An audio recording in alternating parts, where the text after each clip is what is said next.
brought to you by Nova शुद्ध घी। जब जब खाए दिल खुश हो जाए, सदियों का नोवा शुद्ध देसी घी, सपना स्वस्थ भारत का। I love घी।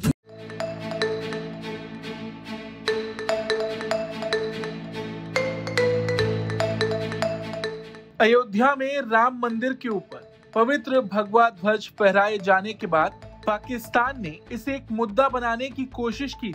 पाकिस्तान ने इस धार्मिक कार्यक्रम पर आपत्ति जताई, लेकिन अब भारत ने न सिर्फ उसके बयान को खारिज किया बल्कि साफ शब्दों में चेतावनी भी दी। भारतीय विदेश मंत्रालय के प्रवक्ता रणधीर जायसवाल ने बिल्कुल साफ शब्दों में कहा कि पाकिस्तान की आलोचना न तो तथ्यों पर आधारित है और न ही नैतिकता के दायरे में आती। उन्होंने कहा कि जिस देश के अपने हालात कट्टरता, चरमपंथ और अल्पसंख्यकों के दमन से भरे हों, वो भारत जैसे लोकतांत्रिक और बहुलवादी देश को धार्मिक स्वतंत्रता पर उपदेश देने की स्थिति में नहीं। रणधीर जायसवाल ने यह भी दोहराया कि अयोध्या में भगवा ध्वज का ध्वजारोहण भारत की सांस्कृतिक परंपरा और आध्यात्मिक आस्था से जुड़ा है और इसमें किसी बाहरी देश की राय का कोई महत्व नहीं। हमने रिपोर्ट किए गए बयानों को देखा है और उन्हें उसी अवमानना साथ खारिज करते हैं जिसके वो हकदार हैं। एक ऐसे देश के तौर पर जिसका अपने अल्पसंख्यकों के दमन, कट्टरता और व्यवस्थित बुरे बर्ताव का गहरा दागदार रिकॉर्ड है, पाकिस्तान के पास दूसरे को लेक्चर देना यानी उपदेश देना का कोई नैतिक अधिकार नहीं है। खोखले उपदेश देने के बजाय या पाखंडी उपदेश देने के बजाय पाकिस्तान के लिए बेहतर हुआ कि वो अपने अंदर झांके और अपनी जो उनके मानवाधिकार का जो रिकॉर्ड है, खराब रिकॉर्ड है, उस पर ध्यान दें। अब ये सवाल है कि पाकिस्तान ने अचानक ये आपत्ति क्यों उठाई। पाकिस्तान के विदेश मंत्रालय ने दावा किया कि राम मंदिर पर फहराया गया ध्वज उसे 1992 की घटनाओं की याद दिलाता है और भारत में अल्पसंख्यकों पर खतरा बढ़ाता है।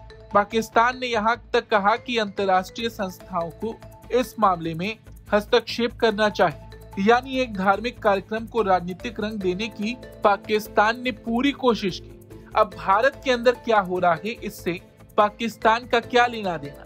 रही बात माइनॉरिटीज की, तो पाकिस्तान में उनका क्या हाल है, ये बात किसी से नहीं छिपी। खैर, भारत ने भी पाकिस्तान के इस बयान पर पलटवार किया। भारतीय विदेश मंत्रालय ने कहा कि पाकिस्तान को भारत के सांस्कृतिक आयोजन में टांग अड़ाने से पहले अपने घर की हालत पर नजर डालनी चाहिए, जहां माइनॉरिटीज के खिलाफ हिंसा, मंदिर चर्चों पर हमले, जबरन धर्मांतरण और मानवाधिकार उल्लंघन की घटनाएं लगातार होती रहती। भारत ने साफ कहा कि पाकिस्तान का ये रवैया पूरी तरह पाखंड का उदाहरण है, क्योंकि जिस देश में अल्पसंख्यक अपने ही घर में असुरक्षित महसूस करते हो, वो दूसरों को धार्मिक स्वतंत्रता का पाठ नहीं पढ़ा सकता। जहां तक भगवा ध्वज की बात है, आपको बता दें 25 नवंबर को प्रधानमंत्री मोदी ने अयोध्या में आयोजित विशेष समारोह में ये ध्वज फहराया। ये राम मंदिर निर्माण की प्रगति का प्रतीक था। प्राण प्रतिष्ठा के 1 साल पूरे होने पर किया गया धार्मिक आयोजन लाखों श्रद्धालुओं के लिए ये गर्व और आस्था का क्षण था और इस कार्यक्रम का अंतर्राष्ट्रीय राजनीति या किसी पड़ोसी देश से कोई लेना देना नहीं। भारत के इस पलटवार पर आपका क्या कुछ कहना है, कमेंट करके जरूर बताएं। Bureau report, Bharat.